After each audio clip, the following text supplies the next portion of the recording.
वामाङ्कपीठस्थितदिव्यशक्तिम् वामाङ्कपीठस्थितदिव्यशक्तिम्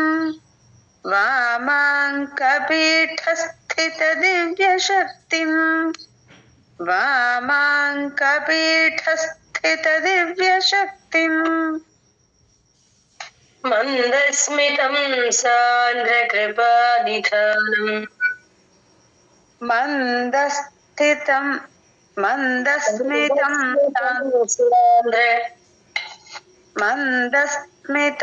मन्दस्मितं सान्द्रकृपानिधानम् मन्दस्मितं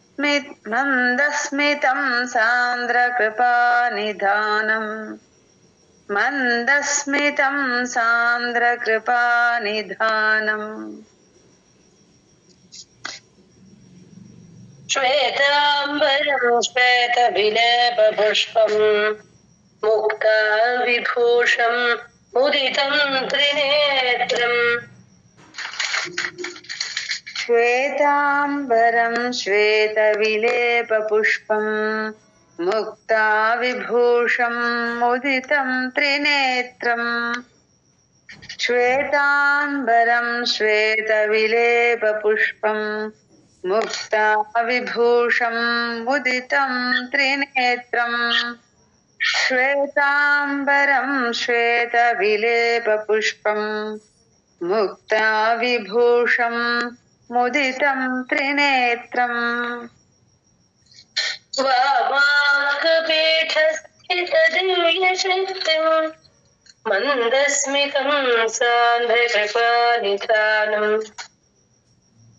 वामाङ्कपीठस्थितदिव्यशक्तिम् मन्दस्मितं सान्द्रकृपानिधानम् वामाङ्कपीठस्थितदिव्यशक्तिम् मन्दस्मितं सान्द्रकृपानिधानम् वामाङ्कपीठस्थितदिव्यशक्तिम् मन्दस्मितं सान्द्रकृपानिधानम्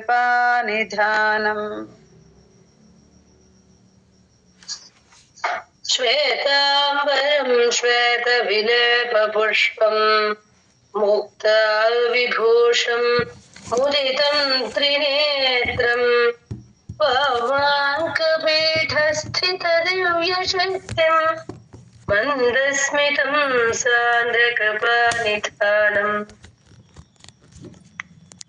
श्वेताम्बरं श्वेतविलेपपुष्पम् मुक्ताविभूषम् उदितं त्रिनेत्रम् वामाङ्कपीठस्थितदिव्यशक्तिम् मन्दस्मितं सान्द्रकृपानिधानम् श्वेताम्बरं श्वेतविलेपपुष्पम् मुक्ताविभूषम् उदितं त्रिनेत्रम् वामाङ्कपीठस्थितदिव्यशक्तिम् मन्दस्मितं सान्द्रकृपानिधानम् श्वेताम्बरं श्वेतविलेपपुष्पम् मुक्ताविभूषम् उदितं त्रिनेत्रम् वामाङ्कपीठस्थितदिव्यशक्तिम्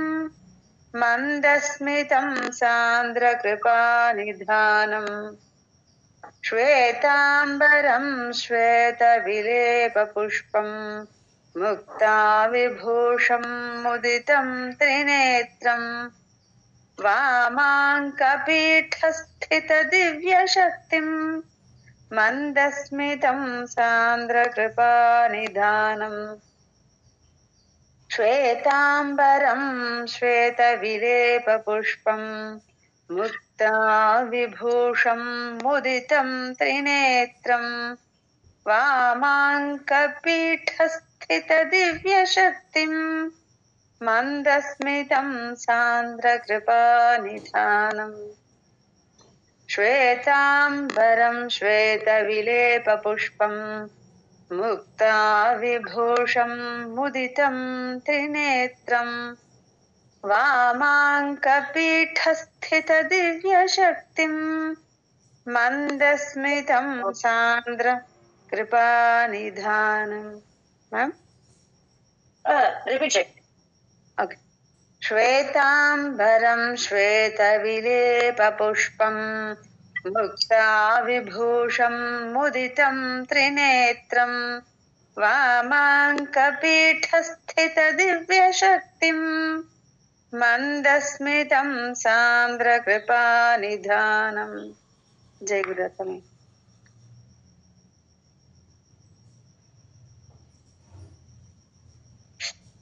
जय गुरुदेव. यस्मिन् सृष्टिस्थितिध्वंस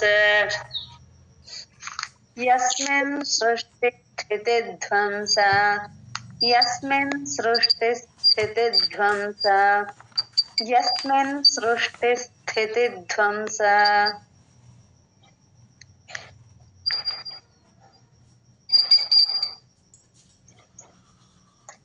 निग्रहानुग्रहात्मकम् निग्रहानुग्रहात्मकम् निग्रहानुग्रहात्मकम् निग्रहानुग्रहात्मकम् कृत्यं पञ्चविधं शश्वत् कृत्यं पञ्चविधं शश्वत् कृत्यं पञ्चविधं शश्वत् कृत्यं पञ्चविधं शश्वत्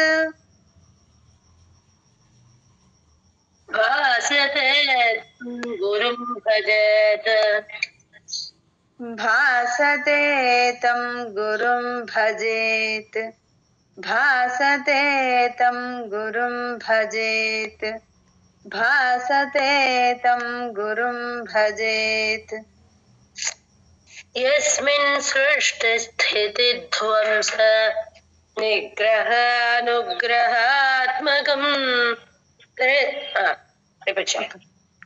यस्मिन् सृष्टिस्थितिध्वंस निग्रहानुग्रहात्मकम् यस्मिन् सृष्टिस्थितिध्वंस निग्रहानुग्रहात्मकम् यस्मिन् सृष्टिस्थितिध्वंस निग्रहानुग्रहात्मकम् कृत्यं पञ्चविधं शश्वत् भासते तं गुरुं भजेत कृत्यं पञ्चविधं शश्वत् भासते तं गुरुं भजेत् कृत्यं पञ्चविधं शश्वत् भासते तं गुरुं भजेत् कृत्यं पञ्चविधं शश्वत् भासते तं गुरुं भजेत् यस्मिन् सृष्टिस्थितिध्वंस निग्रहानुग्रहात्मकम् कृत्यं पञ्चविधं शश्वत् भासते तं गुरुं भजेत यस्मिन् सृष्टिस्थितिध्वंस निग्रहानुग्रहात्मकम् कृत्यं पञ्चविधं शश्वत् भासते तं गुरुं भजेत् यस्मिन् सृष्टिस्थितिध्वंस निग्रहानुग्रहात्मकम् कृत्यं पञ्चविधं शश्वत् भासते तं गुरुं भजेत् यस्मिन् सृष्टिस्थितिध्वंस निग्रहानुग्रहात्मकम् कृत्यं पञ्चविधं शश्वत् भासते तं गुरुं भजेत् यस्मिन् सृष्टिस्थितिध्वंस निग्रहानुग्रहात्मकम् कृत्यं पञ्चविधं शश्वत् भासते तं गुरुं भजेत् यस्मिन् सृष्टिस्थितिध्वंस निग्रहानुग्रहात्मकं कृत्यं पञ्चविधं शश्वत् भासते तं गुरुं भजेत् यस्मिन् सृष्टिस्थितिध्वंस निग्रहानुग्रहात्मकं कृत्यं पञ्चविधं शश्वत् भासते तं गुरुं भजेत् यस्मिन् सृष्टिस्थितिध्वंस निग्रहानुग्रहात्मकं कृत्यं पञ्चविधं शश्वत् भासते तं गुरुं भजेत्। जय गुरुदत्त मैम। जय न गुरोरधिकं न गुरोरधिकं न गुरोरधिकं न गुरोरधिकं न गुरोरधिकं न गुरोरधिकं 3 times చెప్పాను. నా ఒకసారి పైన లైన్ చెప్పరా మేడం? न गुरोरधिकं न गुरोरधिकं न गुरोरधिकं न गुरोरधिकं न गुरोरधिकं न गुरोरधिकं न गुरोरधिकं न गुरोरधिकं न गुरोरधिकं न गुरोरधिकं न गुरोरधिकं न गुरोरधिकं न गुरोरधिकं न गुरोरधिकं न गुरोरधिकं न गुरोरधिकं शिवशासनत शिवशासनत शिवशासनत शिवशासनत शिवशासनत शिवशासनत शिवशासनत शिवशासनत ఓకేనా మ్యామ్? అంతే शिवशासनत शिवशासनत शिवशासनत शिवशासनत शिवशासनत शिवशासनत शिवशासनत शिवशासनत शिवशासनत शिवशासनत शिवशासनत शिवशासनत शिवशासनत शिवशासनतः शिवशासनत शिवशासनतः शिवशासनत शिवशासनतः न गुरोरधिकं न गुरोरधिकं न गुरोरधिकं न गुरोरधिकं न गुरोरधिकं न गुरोरधिकं न गुरोरधिकं కాదండి न गुरोरधिकं न गुरोरधिकं न गुरोरधिकं न गुरोरधिकं न गुरोरधिकं न गुरोरधिकं न गुरोरधिकं न गुरोरधिकं ఓకేనా మ్యామ్?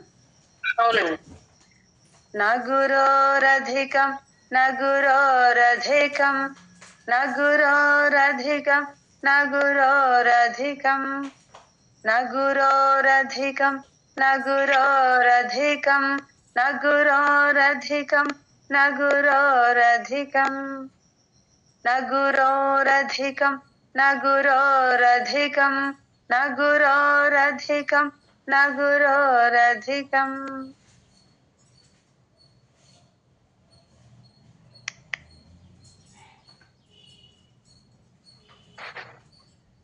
शिवशासनत शिवशासनत शिवशासनत शिवशासनतः शिव शिवशासनत शिवशासनत शिवशासन ఒక్కసారి చెప్పండి మేడం. శివశాసనత శివశాసనత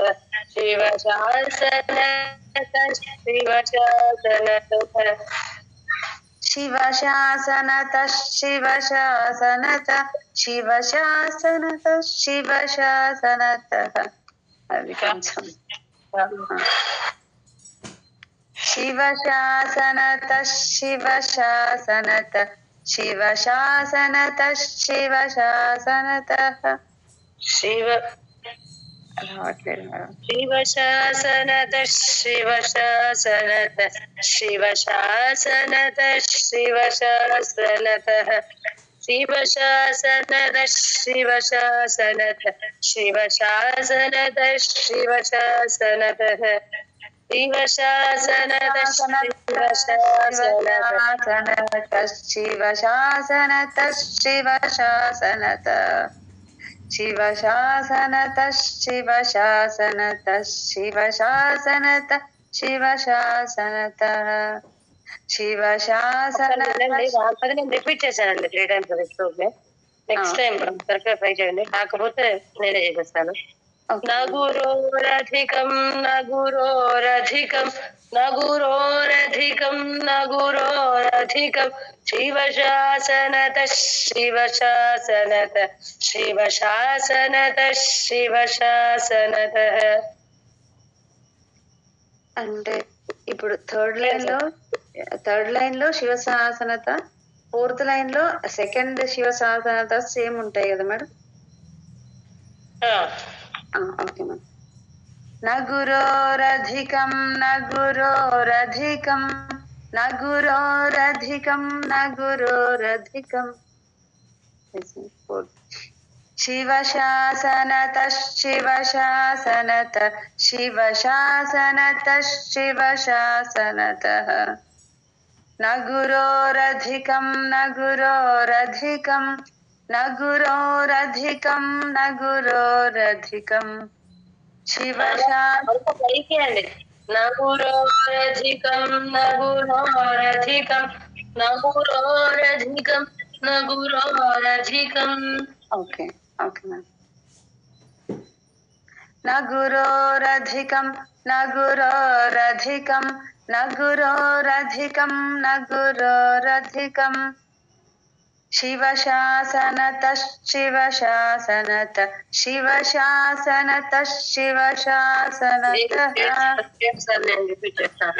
okay ma'am okay ma'am thank you. నగురోరధికం నగురోరధికం నగురోరధికం నగురోరధికం శివశాసనత శివశాసనత శివశాసనత శివశాసనత నగురోరధికం నగురోరధికం నగురోరధికం నగురోరధికం శివశాసనత శివశాసనత శివశాసనత శివశాసనత నగురోరధికం నగురోరధికం నగురోరధికం నగురోరధికం శివశాసనత శివశాసనత శివశాసనత శివశాసనత నగురోరధికం నగురోరధికం నగురోరధికం నగురోరధికం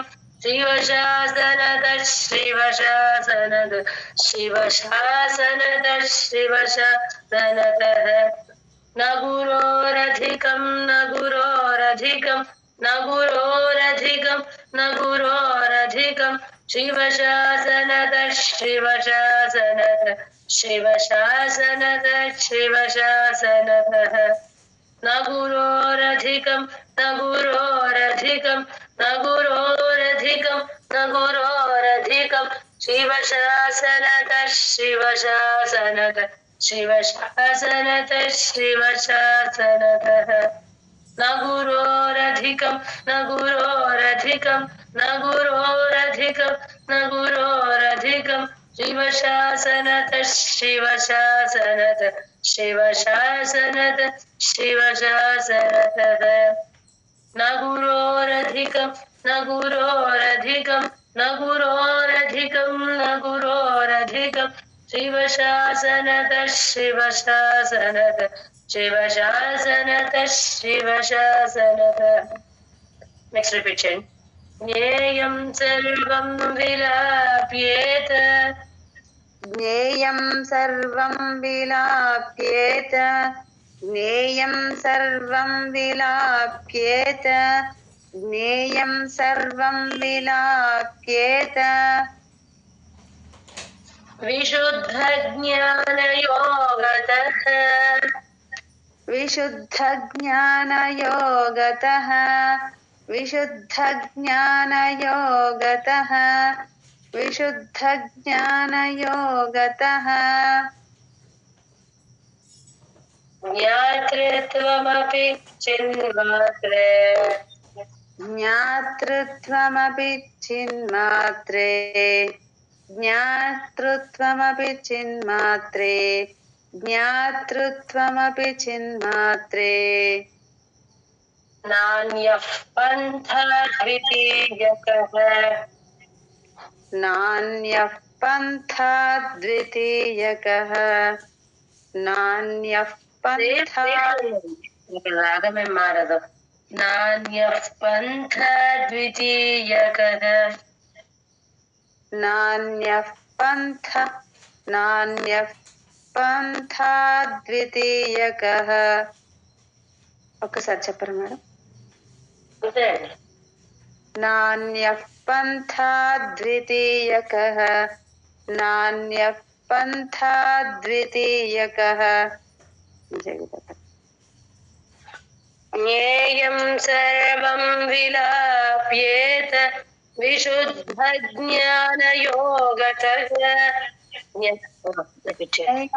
ज्ञेयं सर्वं विलाप्येत विशुद्धज्ञानयोगतः ज्ञेयं सर्वं विलाप्येत विशुद्धज्ञानयोगतः ज्ञेयं सर्वं विलाप्येत विशुद्धज्ञानयोगतः ज्ञातृत्वमपि चिन्मात्रे नान्यः पन्थः द्वितीयकः ज्ञातृत्वमपि चिन्मात्रे नान्यः पन्था द्वितीयकः ज्ञातृत्वमपि चिन्मात्रे नान्यः पन्था द्वितीयकः ज्ञातृत्वमपि चिन्मात्रे नान्यः पन्था द्वितीयकः ज्ञेयं सर्वं विलाप्येत विशुद्धज्ञानयोगतः ज्ञातृत्वमपि चिन्मात्रे नान्यः पन्थः द्वितीयकः ज्ञेयं सर्वं विलाप्येत विशुद्धज्ञानयोगतः ज्ञातृत्वमपि चिन्मात्रे नान्यः पन्था द्वितीयकः ज्ञेयं सर्वं विलाप्येत विशुद्धज्ञानयोगतः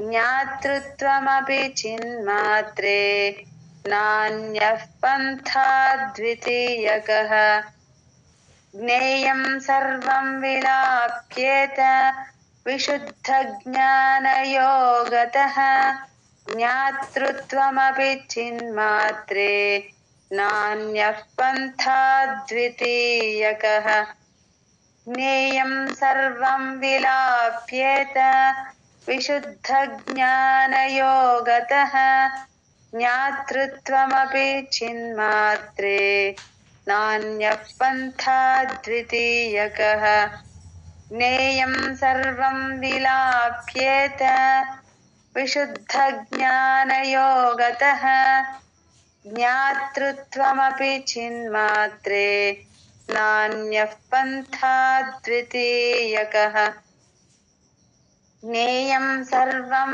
विलाप्येत विशुद्धज्ञानयोगतः ज्ञातृत्वमपि चिन्मात्रे नान्यः पन्था द्वितीयकः ज्ञेयं सर्वं विलाप्येत विशुद्धज्ञानयोगतः ज्ञातृत्वमपि चिन्मात्रे नान्यः पन्था द्वितीयकः। जय गुरुदत्त मैम। जय गुरु।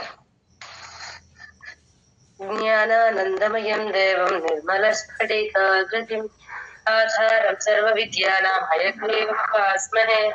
इतत्फलं श्री सद्गुरुचरणारविन्दार्पणमस्तु। जय गुरु।